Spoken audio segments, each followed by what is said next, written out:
It is All fun. right. When you're ready, let's get into it. Cool. Let's do it. Hi, I'm Tobias Carlisle. This is the Acquirers podcast. My special guest today is Clayton Gardner of Titan. He's got a super interesting story about moving from hedge funds to a .com startup in the investment space. We'll talk to him right after this. Tobias Carlisle is the founder and principal of Acquirers Funds. For regulatory reasons, we will not discuss any of the Acquirers Funds on this podcast. All opinions expressed by podcast participants are solely their own and do not reflect the opinions of Acquirers Funds or affiliates. For more information, visit acquirersfunds.com. Clay, how you doing? I'm great. Toby, how you doing? Well, thank you. So Titan, what is it? So Titan's a mobile investing platform, and we're democratizing hedge funds and all alternative strategies. So for anyone, you can download the app, sign up in 2 minutes. You can start with as little as $10. And what we do is our first product automatically invests you and manages your money in a portfolio of 20 stocks that are essentially high quality compounders.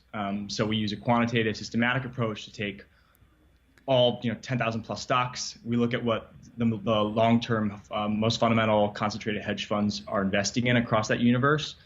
And then we assemble a 20 stock portfolio of their highest conviction picks, and we rebalance that on a quarterly basis. We do our own fundamental diligence to vet them. So it's a 20 stock kind of best ideas portfolio. Tend to be a lot of compounders, and so that's our first product. So they go to the website, and then it's a little bit like Acorns or something like that. You can put in from the investment perspective. We'll talk about the strategy in a moment, but just what's the interface? How does that all work?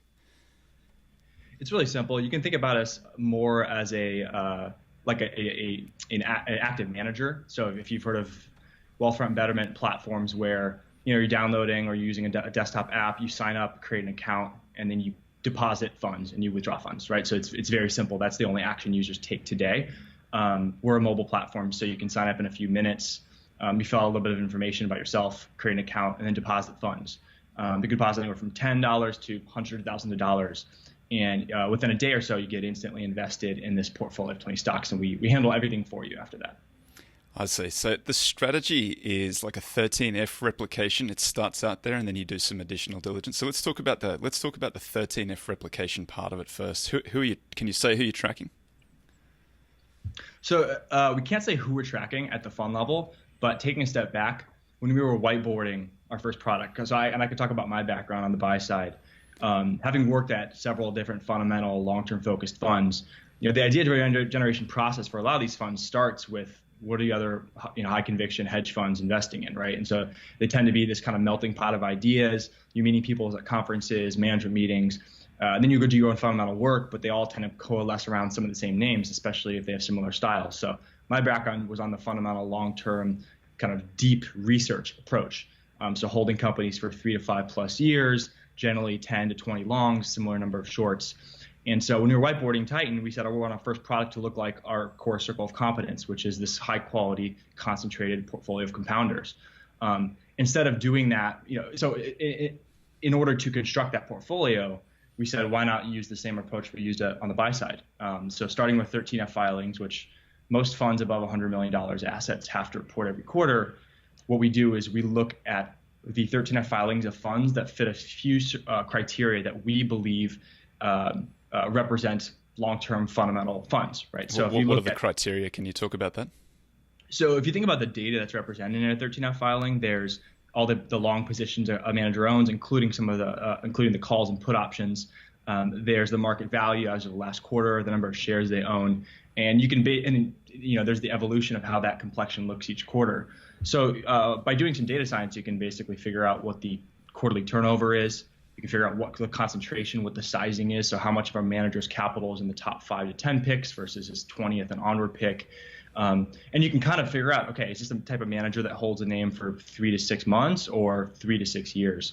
Right. And similarly, you can get a sense, you can almost start to back into, is this a manager that tends to be more fundamental in flavor? If so, they probably are more concentrated, lower turnover. And then we also obviously do our own fundamental bottoms up work. If there's a fund with 5 to 10 names, super chunky positions, maybe even a 13D filed, with that position tends to be more activist. So we can use these criteria to basically start to segregate funds into different strategy buckets. And then our first product focuses exclusively on that fundamental long-term kind of, and it does tend to be more GARP in flavor. Like these are not value funds that are like, scraping for cigar butts. These are guys who hold these kind of growth compounder positions. That's honest work, mate, scraping for cigar butts. Well, and then of that, importantly, there is, so on average, the positions tend to be owned by, 5+ funds, right? The important thing about this strategy is it's fund agnostic. So to your earlier question, which funds do we follow? We're not saying like, oh, let's go pick X, Y, and Z funds. Like for example, let's go pick a basket of Tiger Cubs and see what they own. Because there's obviously some bias there, right? Like there's some it's the question of how do we pick that fund in the first place? There's probably some historical performance bias, some selection bias. And so what we do is we use a minimum number of funds must own each stock as kind of the leading criteria. And we're almost agnostic. So there's some managers that will show up in the basket of funds that we track each quarter that are completely under the radar. They manage $300-400 million. Right. And then there's the name brand funds managing $10 billion that you would definitely recognize if I told you. And so what's nice about this is we're fund agnostic, so we're not anchoring ourselves to the given manager who could, for whatever reason, close up shop, become a family office, and all of a sudden we have to redo our strategy. So it's almost a fund of funds approach if you think about it that way. And obviously because we're a startup, so we're not a fund. We manage separately managed accounts. We have compliance, legal, everything is kind of as a service. So we're able to do this. We charge no performance fee and a 1% management fee. So I think we're giving folks a lot of the beta, and so far we've been giving them some alpha that would resemble what they'd get in a long only fundamental fund at a fraction of the cost. So it's like a best ideas fund, and you're kind of agnostic to who goes in there, but you're looking for guys who are doing deep fundamental research and looking to hold for longer periods of time, and you're kind of agnostic to whether they're what their value or what their style is, but you're kind of looking for maybe more growth at a reasonable price, compounded type investors. Is that a fair summary? No, that's exactly right. And that's why this is, there's some ETFs out there that try to do this. Like I can name a few that are essentially 13F tracking ETFs. The reason we're a platform, I could talk about our longer term mission and vision to build several of these funds and build custom portfolios for people. But part of the reason is that there is a qualitative element, right? It is a little bit quantamental in nature. We have an in-house research team that's vetting these because there are certain companies that'll pop up that definitely seem to suggest that there's some style drift within that basket of funds. So for example, there's a couple of companies that popped up on our screen that are almost certainly activist names, right? And yeah, there's a lot of like long-term concentrated fundamental funds, but they'll hear an idea at a conference and they'll do their own work and like they'll style drift a bit. And so that's where our team comes in. And because, so each product we launch, we have one today, has a mandate, and it's our in-house research team's job to make sure each position that comes up in that screen is matching that mandate. So that's sort of what your fundamental approach is. It's to make sure that the positions match the mandate rather than doing any sort of diligence yourself or valuation work yourself. Is that how you're doing it?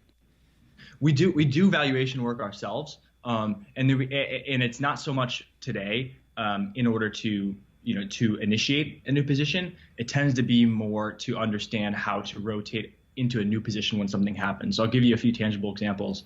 Historically, clients of ours have owned Time Warner, which got acquired by AT&T. Right, and it got acquired, I think, in June 2018. So the question naturally is, okay, 13F filings aren't coming out till August. They come out 45 days after quarter end. What are we doing for the 2 months between the time this ticker gets delisted, gets swallowed by AT&T, and the next 13F scrape? So that's where our team comes in, and we'll look at the next few securities in line, and we'll kind of make a best judgment there. Same thing happened with a company called Altaba, which was a tracking stock or a holding company essentially for Alibaba. Similar story. So there's certain acquisitions, spinoffs, divestitures, kind of unique corporate actions that, again, these filings would pick up, but on a delayed basis. And, our clients look to us to make sure we're making those right decisions intra-quarter. So Meb Faber has done some research on 13F filings, and one of the things that he observes is that the biggest position is often the worst performed in the 13F filings. I'm guessing that you guys are avoiding that by doing some of the additional work and looking at a few of the other funds, but have you considered that issue? No, it's interesting. One of the things we do is this first strategy is equal weighted. So we have done some work analyzing kind of conviction. I know there's some firms out there that have done similar studies to kind of understand like our managers adding value by sizing things differently. Right. I think there's some data to suggest that the manager's top 10 holdings do tend to perform better than, let's say, like their 15th or 20th idea. Like they're better off investing more into those top few. So that's actually one of the criteria that goes into our strategy. We actually only look at the top 10 holdings for these managers. So we definitely have some conviction weighting, but the way we try to level that out is do we do equal weight all 20 stocks? So we rebalance each quarter, and so that's how we try to make sure no position is becoming too big. And we back tested it, and that's sort of a weighting that we're comfortable with. But I definitely have seen some of the stuff that Neb's mentioned in his book. So it's an interesting path. You've gone from a hedge fund background into kind of a fintech, but still kind of hedge fund, maybe ideology or approach to investment. So can you talk about how did you, like, maybe from where'd you go to college, what'd you do after school, and how'd you get to this point? For sure. I mean, I started investing when I was 12. I guess this is 2002. And I felt like a genius for the first 5-6 years. It's good times for value. Yeah. No, I mean, it was like I made every mistake in the book, but it was almost the worst. It was almost the most painful types of mistakes because I was very much a trial by fire type investor. Like my parents let me buy my first stock when I was 12. I think it was Petrobras or like one of these oil companies. Oh, yeah. I heard about it on Mad Money. And that was like my source of investing education for 5-6 years. Was like the worst kind of, they have their own value, but it was not the kind of financial media that's teaching you the fundamentals. I went to Wharton undergrad, started there in the fall 2008. Like a week after orientation, the world blew up. Lehman went under. And remember, I was basically riding that oil beta with my first few stocks, thinking I was crushing it for the first 5-6 years. And then the world went to rubble overnight. So I quickly, and I had no idea what I owned. I never did any like fundamental analysis or any of the things we do today on the stocks I owned. I saw them as tickers, and I was a very competitive person, so that's why I got into investing. A huge athlete growing up, and I've always loved the game theory aspect of investing. But it was a really hard lesson to learn, having lost basically all of that the first few weeks I started school. So I promised myself at Wharton that I would learn the kind of the fundamentals of corporate valuation and more of the theoretical components. And then I went to the buy side. Was fortunate to have to kind of be able to like sort of skip the banking route that most business school grads go through. How'd you manage that? I had a couple internships at Goldman's, their manager platform, so their fund of funds vehicles, and then at their multi-strategy hedge fund called Goldman Sachs Investment Partners. So I had a few opportunities, a few right connections along the way that kind of aligned me with the right people on the buy side. So I was able to skip the kind of the horrors of banking. But no, my 5-6 years on the buy side was a couple of years in private equity, doing public credit and privates at Cerberus, and then about 4 years doing a fundamental long short at a fund out west called Farallon, and then a startup fund here in New York City. So my experience was, I kind of built my mental models a few different places on the private side, public side, but everything kind of gravitated towards wanting to like feel like an owner in whatever I was doing. So like my personal temperament is, I think about the edges that I have. I found that it's really hard to find an informational edge in investing. If you do find one, it tends to decay really quickly. So every novel source of informational edge I found on the buy side, whether it's credit card or transaction data, geospatial like satellite recognition of like shopper behavior, everything basically gets replicated, and then it becomes what a few of your prior guests have talked about, which is kind of this meta game theory competition. And then secondly, like analytical edge. There's teams of quants and folks that I think are much better at doing that than I could be. So I'm really left with the behavioral edge, and that's the edge I think has the most duration to it today. I think it's one that's sort of innate in most humans. So insofar as there's humans in investing, which I think there should be and will be, I think that's an edge that I've tried to exploit. So that was really why I decided to your question, to get into fintech and launch a company and serve the retail masses.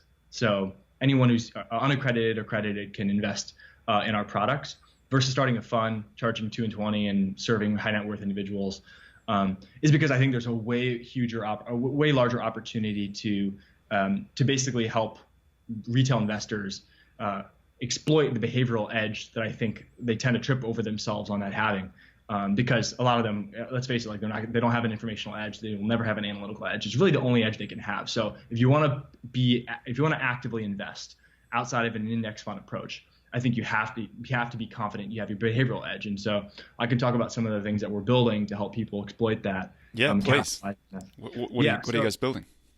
So the way that we thought about it is like, if you think what most retail investors have access to today, 90-something% of them, I think 97% of them are unaccredited. So immediately venture, privates, hedge funds, anything that charges carry, they can't invest it and they're not qualified. So the question is, what can they invest in? Well, there's mutual funds, there's ETFs, most of which are passive. There's some actively managed ETFs, or they can do it themselves. They can trade their own portfolios. If I think about the core user experience for these retail investors, everything is treated as tickers. So I go back to my original point, like my first 5 years investing when I was a teenager, I saw it exactly the way most retail investors see it today. So you have a brokerage account, you go through whatever motions to figure out what tickers to populate in there, whether it's listening to financial media or you get a stock tip from your Uber driver, and you put it in the account, and then you watch it go up and down. And most people try to piece together information to kind of justify why stock's going up or why it's going down. They'll tend to buy high, sell low. And it's just a lot of information, and none of it is really tied to what they own. So that's why, for example, most retail investors underperform the funds they invest in. I think you probably heard the data point that like Peter Lynch, for example, compounded 30% for I forget how long, at least I think a decade or two. And most of his retail investors underperformed him and the broader market because they were trading as mutual fund like an ETF. So from first principles, we said like, well, whatever we build, we have to make sure it's direct to consumer, and we have a distribution channel into this investor to be able to help them understand what they own, why they own it, to coach them through this volatility, because otherwise there's behavioral biases that they're going to fall victim to. So that's why we built a mobile app. Like we're a platform. We're not a fund. We're not a ticker you can trade or find in any other account. You have to have a separately managed account with us. And what that enables us to do is we're not just a graph in a mobile app and something you just watch go up and down. It's a full research experience. So like imagine if any hedge fund you were investing with had a mobile app built for you where you could FaceTime with the portfolio manager. He or she would send you real-time thoughts on a daily basis, push notifications. The same way that you think about consumer, right? Like if you think about all these social apps, like everything is social, everything's mobile first, it's seamless. Yet, finance is still super archaic. So that was the idea for launching Titan. We have one product today, and I think we have a clear line of sight into other products that people should have in their portfolios, not just large cap growth equity, which we have today, but every asset class, I think, including privates over time, will be democratized. Like they will be available to retail investors. It's just a matter of when. Would you implement them in the same way? Will it be 13F scraping as the first source of ideas, or how would you do that? No, we won't. Some strategies will be primarily quantitative, systematic. Some will be more discretionary. Some will be a blend. So we kind of think about it as matrix. And honestly, we're really listening to our clients when it comes to future products. I don't think they care so much about how the sausage is made, ironically. That's the one thing I found about retail different than institutional. Like if you go to any institutional allocator, they're going to ask you, rightfully so, with massive sums of money on the line, everything about how you manage risk. They're going to ask to see, your Sharpe and your Sortino and all these statistics, and they're going to ask how exactly the investment process works and how you behave through drawdowns. Retail investors honestly really just want an experience. They obviously care about returns, but more than anything, it's times like these. Like we're in the coronavirus kind of era right now, and times like these are where I think advisors and retail investors are actually tested. So that's the difference. That on the institutional side, it was much more quantitative, systematically kind of testing. Why should I give this manager money? On the retail investor side, the bar is honestly quite low. Like these mutual funds are still sending 10-page, 100-page prospectuses once a year, and there's like Morningstar and all these backward-looking rating systems, and so the bar is quite low. So I think we just need to continue to build transparent products that we can explain to people in English, and whether it's quantitative or qualitative, I think is almost secondary to them.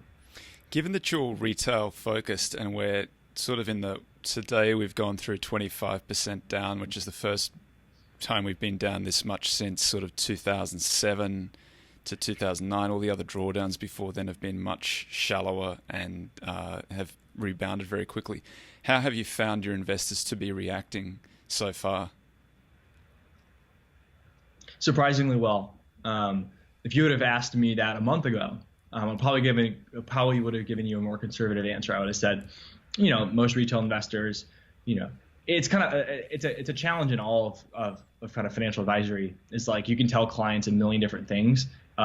Some fraction of them are just never going to listen, right? Whatever media or data point they hear or soundbite from friends is going to kind of override whatever this trusted authority says, and they're going to open their account and they're going to sell no matter what anyone says in the interim. That's probably the conservative approach I would have told you. But we've had two massive drawdowns since we launched Titan, both market driven, kind of and momentum and beta driven to a large extent. The first was Q4 of 2018. We saw over 99% monthly asset retention and client retention. We're seeing similar, actually a little bit better data this time around. So we actually had our best month in company history in terms of net inflows in February. And that's including the first few weeks where the coronavirus concerns really started to hit the tape. And that's continued into March. So we're on track for a similar strong month in March. So I think it comes down to like, what are we doing differently? I'm sure there's other platforms out there, advisors that are losing clients, losing assets, not just on a market performance basis, but on a gross assets basis as well.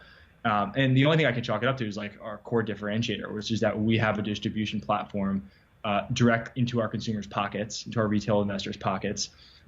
We're chatting with them in real time. It's a two-way street. It's not sending them emails, sending them reports, hoping they read. We're actually capturing questions every day. People asking questions about how we're thinking about hedging their portfolios, which you started doing recently, and shorting the S&P. And so it's this dynamic feedback loop that kind of is right alongside their money that I think is giving them confidence to actually they're adding on this weakness.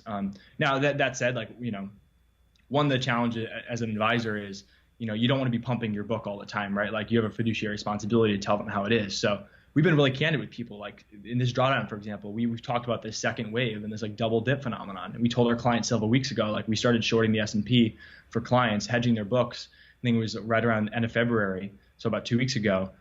Candidly telling them like you could be in for a lot more pain for the next few months. Like there's a lot more shoes to drop. There's a lot of known unknowns, and a lot of advisors, for example, that's like exactly counter to their business model, right? It's like if their clients pull assets, that's their source of revenue. So as a startup, we're definitely taking a long-term view. Right now, we're optimizing for client engagement, client retention, and user delight, frankly, almost at the expense of asset growth, because we know we build that trust early on.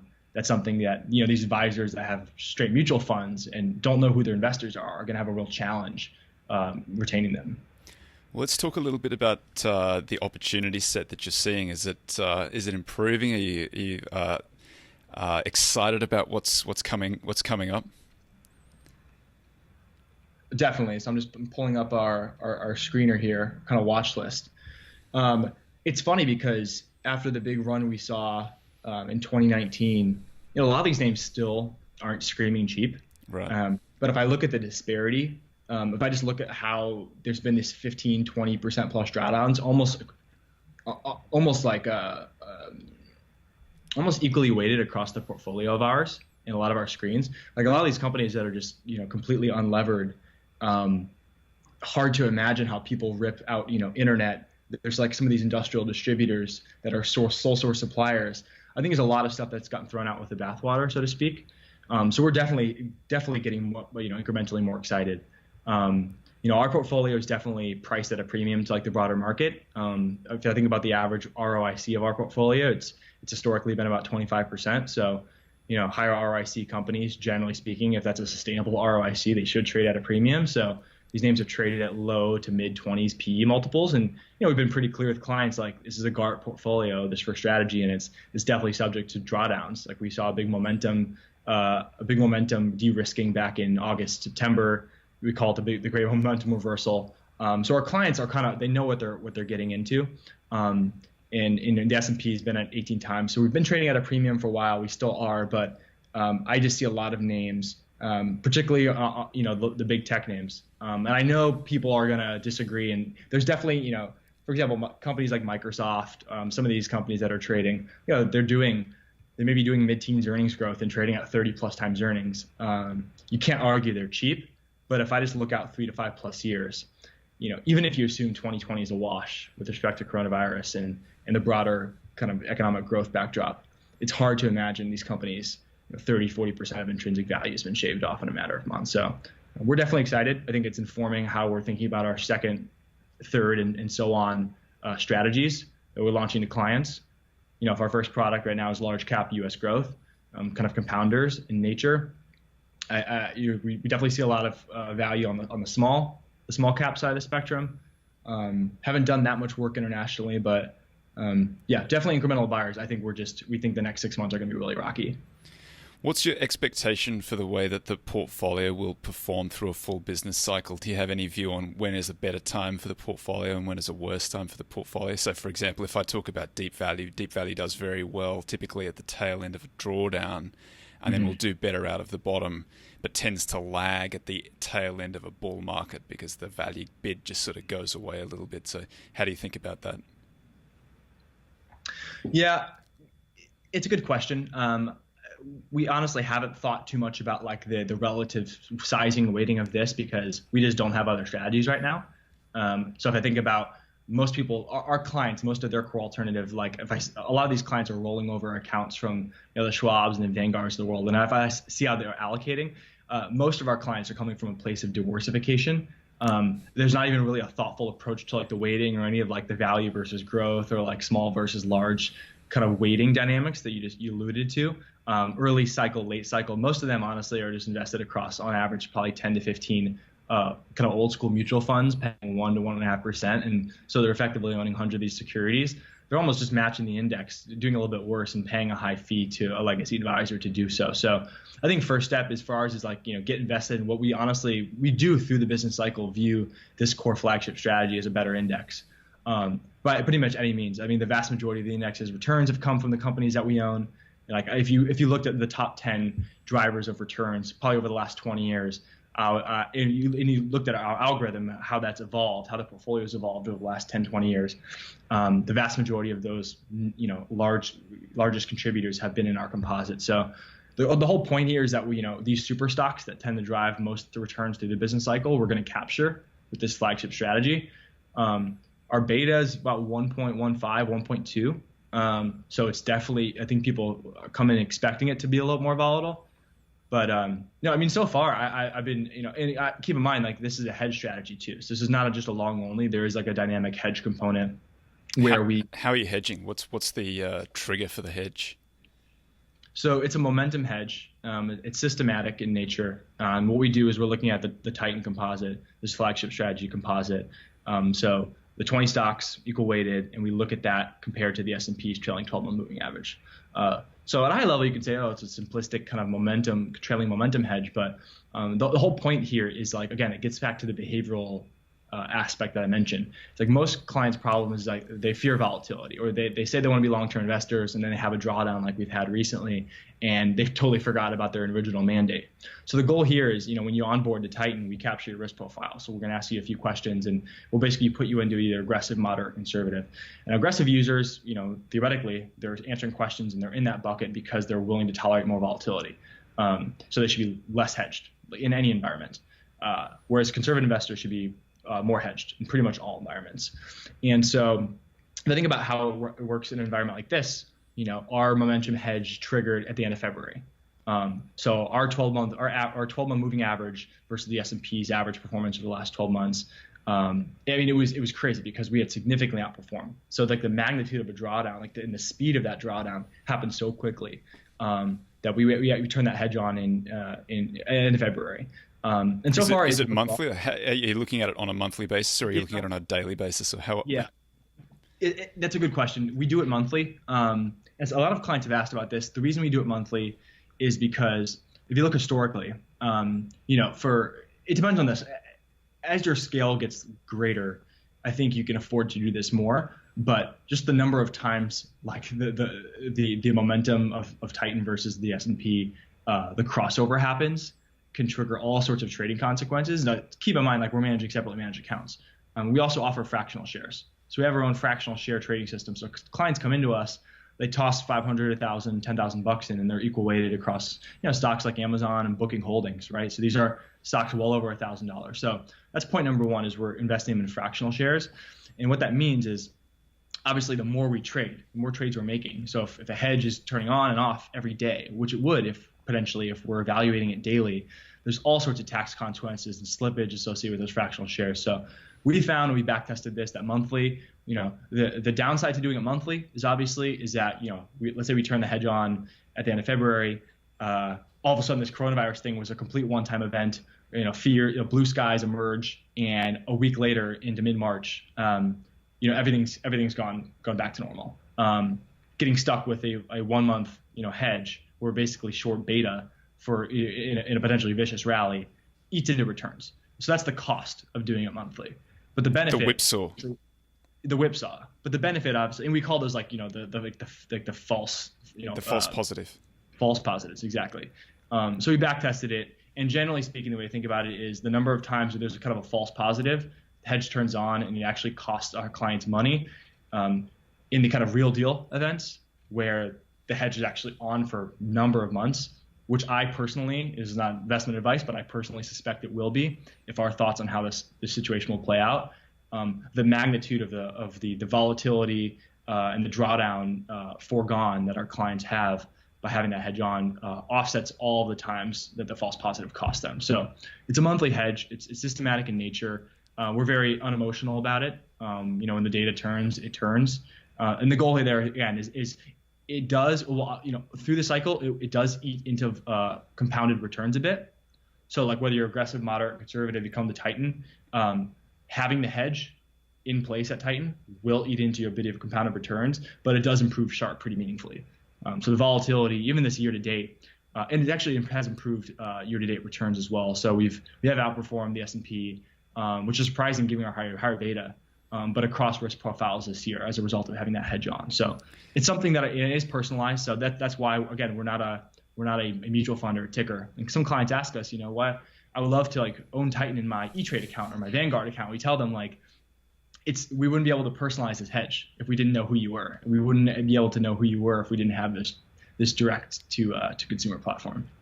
It's been a very rough time for trend following because it's been a period where there have been lots of whipsaws, and so it's lagged, which is what happens at the end of a bull market. You get that the false positives where it gets switched on and the market runs away. But the reason to have it is for exactly the thing that we're going through now. It should chop off that max DD, max drawdown should be much lower than it would, or better than it would otherwise be without it. And I think anybody who's been through like a 2007, 2009 or a 2000, 2002 sees the value of it.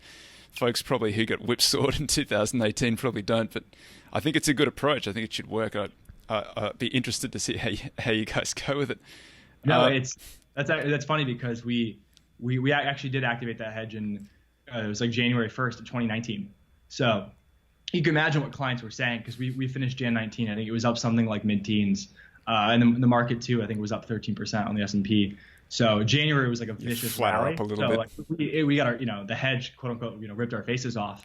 And so we definitely got an earful from clients. It was a good learning experience, right? And they're getting educated just as we are as we're doing live trading. Like we've tested all this stuff on a back-tested basis, but you don't really get to understand the client's pain points and how they think about it until you're live. And I think like you said, it's just a batting average, or I should say slugging average thing. If we can be right in terms of real deal events versus false positives, 51% of the time, like you said, just the magnitude of the drawdown that we'll be able to save, I think will make it worthwhile. The toughest thing is when you test it and you're testing it on like a monthly basis or something like that, when you're 2 weeks into it and you feel like you should have it on, or the first time that it kind of crosses through and you want to put it on. I think that's the hardest thing about using the moving average. Totally. The Titan domain is a great. You got titanvest.com, but you've been having some negotiations for titan.com, which is that's an awesome domain if you can get that one. What's happening there? For sure. I'm actually pulling it up right now to make sure see if it's still okay. So now they're redirecting it. That's funny. So our company's called Titan, or more formally Titan Invest, and Titan obviously is what we go by. Very simple, very punchy name. We tried to get the domain when we founded the company about 2 years ago, and naturally it was taken. And it's a very common That's short. now. It's great. And there's all sorts of Titan. There's probably 50 or 60 different Titans out there.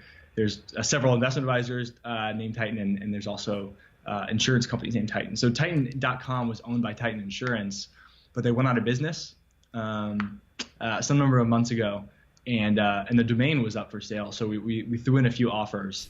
They did not bite, and it looks like they've now redirected it back to Nationwide, which is interesting. We would love to be Titan, as we think investing is probably just scraping the surface of what we'll do long term. And some people do call us Titan Invest. We'll take it, but for now, Titan Invest didn't necessarily roll off the tongue. Titan Invest felt like a nice little amalgamation. It's so hard to get a good .com, and it's hard because there are a lot of guys squatting on them, and when you go to buy them, their expectations for what they're going to get are just so high, and it doesn't help when you've got, every now and again some sale goes through for like $3 million just to like keep their minds about some sort of gigantic payday that you could have, when I think a few $1,000s is probably really all these things are worth for the most part. For sure. And then, there's definitely some other tech startups that the ROI analysis is interesting because I'm trying to think of a few that come to mind. Calm.com. Calm is like a meditation app.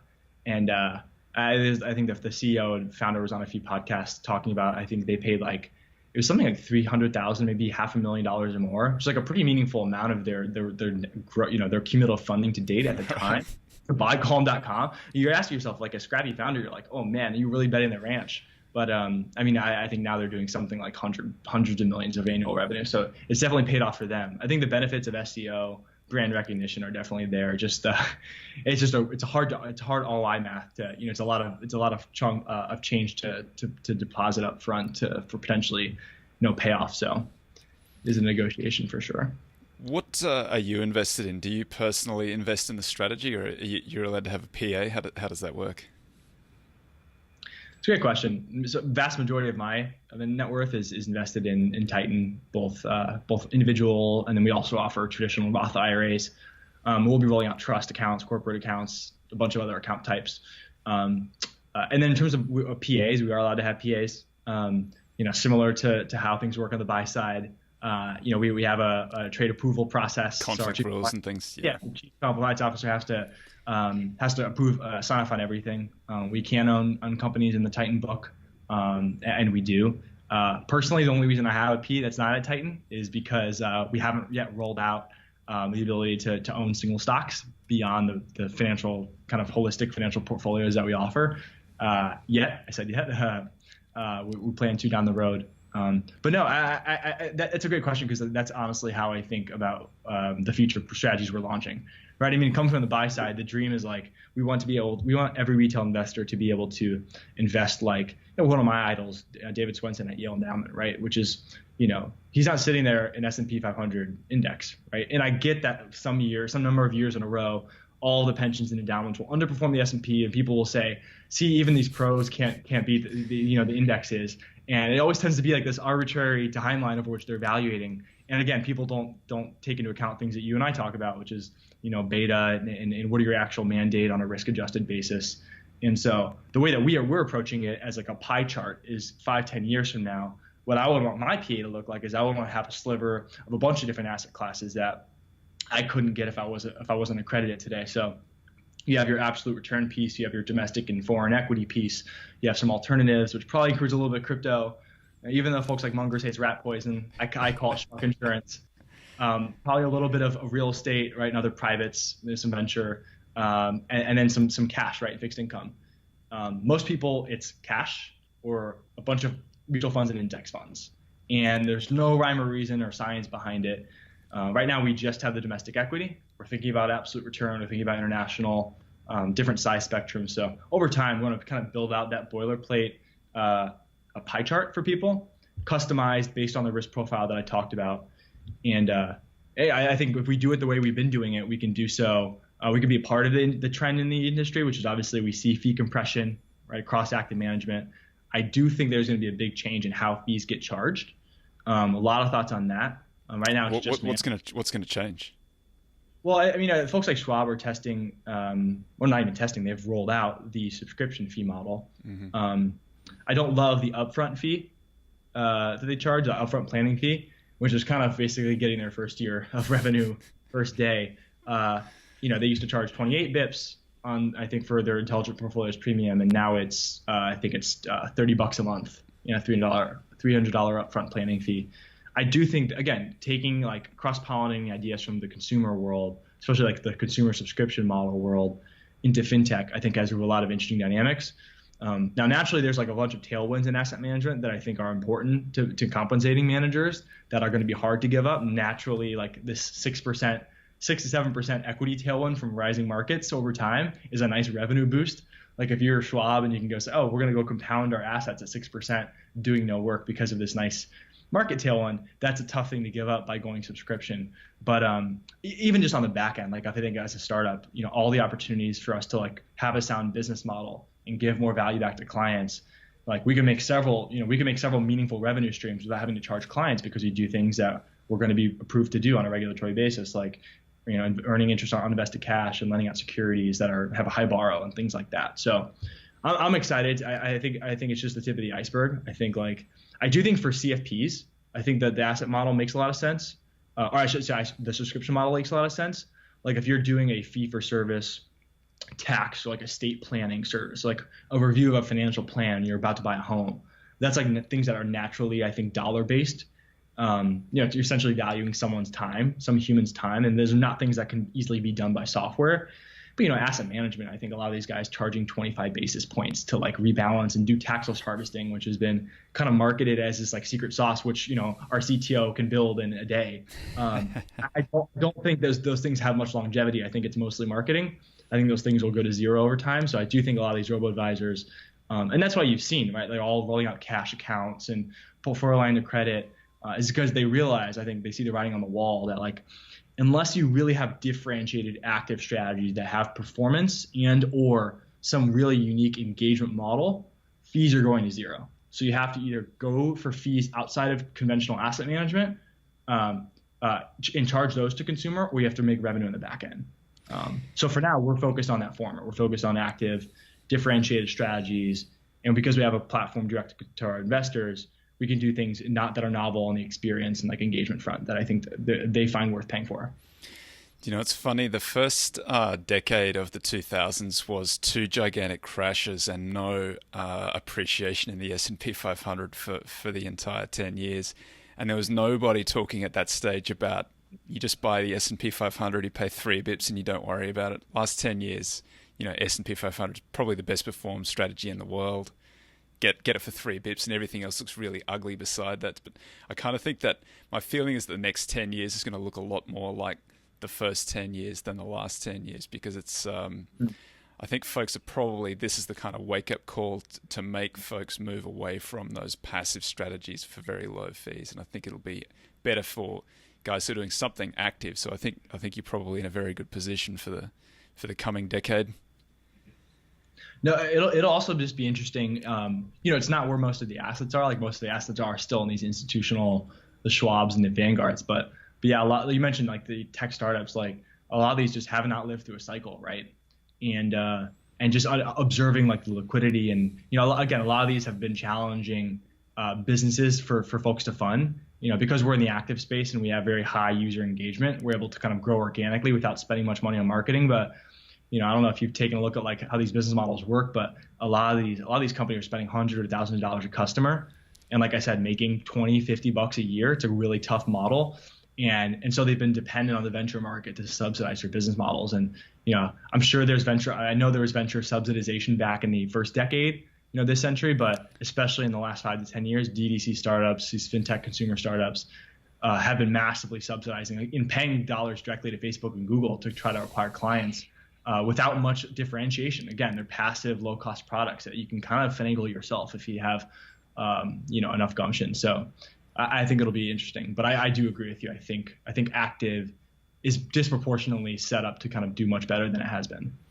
Yeah, it's been a funny 10 years, and I agree that that's the case. There's a lot of non-economic or non-rational actors who are funded through VC and who can lose the money because I think that they're on that sort of morphine drip of the expectation is the next round is going to be really easy to raise, and that's been true for an really, really extended period of time. It certainly wasn't like that in like everybody. The late 1990s was pretty quick. I wasn't working at that stage, but I think it was pretty quick. And then the 2000s was just like brutal. All of that money just disappeared. This time it's gone so on. I think it's funny how often I talk to somebody and all they're doing is looking towards the next VC round. Yeah, it's crazy how things, how quickly things change as well. Like, I don't know if you know, like Sequoia they actually put out a pretty infamous memo I think it was 2007 or 2008. It was pretty prescient. It wasn't exactly called a bottom or like called the drawdown, but it was called RIP Good Times. And they actually went into talking about, their predictions for how the venture landscape was going to dry up, how founders should be hoarding cash, cutting burn as much as possible, doing layoffs where necessary, basically preparing for this kind of winter. And they actually just put out one in response. The VC community, ironically, I think some of these folks have been faster moving in terms of like self-quarantine than any, and maybe it's because they have like a global purview and they see a lot of deal flow and just have a lot of boots on the ground. But a few of these funds in the VC community have a really good perspective, I think, on like how just market conditions are evolving. A few funds like self-quarantine the coronavirus, like back in like late January, early February. And so Sequoia put out a memo, like basically 12 years later now, not RIP Good Times, but something along the lines of like, prepare for this winter. It'll be interesting to see how it jives with public markets. There was kind of this tail wagging the dog for a while, which is public markets would behave as long as the venture markets were willing to fund these companies. And there's a dynamic of like staying private for longer, but WeWork is like the poster child clearly for VCs not willing to fund growth at all costs. So now there's definitely a narrative in the VC community and the startup community shifting to like prove your business model, like prove profitability on this marginal customer at like the seed stage of funding, not at like the Series G. And it's going to be interesting to see how the public markets react. Like a lot of these these SaaS companies, even some of like the higher quality, stickier enterprise SaaS companies that are now public. It's going to be interesting to see when and if they can catch a bid again, right? In terms of the multiples, like it's one of the things we've had a view on. Like if you look at our portfolio, we've been long some of these enterprise SaaS names, a few companies like Twilio and ServiceNow, that we think have really unique business models and have some contrarian element to them that make them kind of prospective compounders. But I do think there's definitely a lot of questions now around like profitability, and so it'll be interesting to see how that unfolds. On coronavirus, I think it's been quite interesting watching FinTwit, because I think a lot of guys on FinTwit were very early to it too, because I think that and VC's probably the same, but a lot of guys understand that exponential growth curve really well, which is not intuitive unless you sort of model it out and think about it, which is what you're doing when you're kind of building a model for a business and trying to value it. You're thinking about that exponential growth curve. And you could look at other countries and see where they were and kind of look at the US relative to those. So I think it's been interesting. It's one of those things where like there was a lot of shade thrown at guys for like being amateur virologists and things like that. But I kind of think that like some of those guys need some credit. Like they did. Ben Hunt I don't know if you follow these guys on Twitter, but they were very, very early to this stuff and calling it out. That's Epsilon for theory. Sure. Yeah, Ben Hunt. No, it's a great point. In like, I'll be the first person to say like I'm not an epidemiologist. I actually come from a family of physicians, and my dad, for example, is the first person to say like I have no freaking clue what's going on. But your point on exponential growth is actually a really good one. Like the thing that I think it's also like a second and third order thinking, right? Like I think a lot of investors are better than the average American or average human on thinking through what second and third order impacts are. And are they priced in? Or are they over undervalued?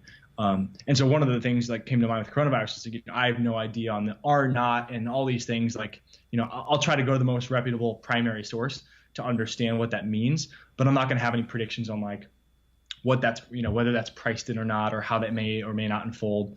But what is pretty clear is like there's certain second and third order impacts that I think investors were appreciating long before the public has, namely this hospital bed thing. Yeah. Kind of connecting the dots between the exponential growth of kind of, pandemics and outbreaks and the second and third order economic consequences. I think there's something like 900,000 or 1 million hospital beds in the U.S.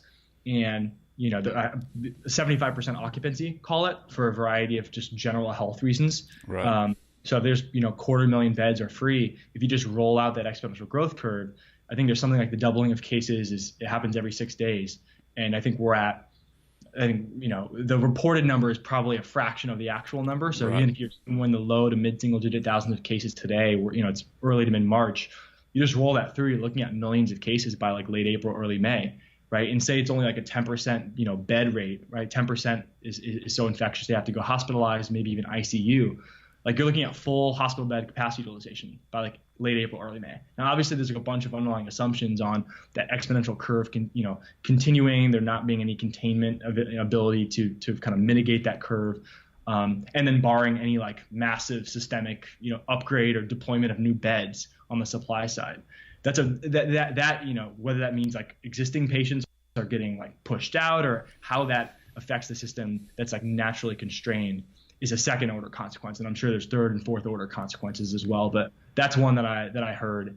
So yeah, I think the broader point is like, there's honestly just more like game theory and math and like basic kind of fundamentals involved, as opposed to having to kind of predict this specific virus.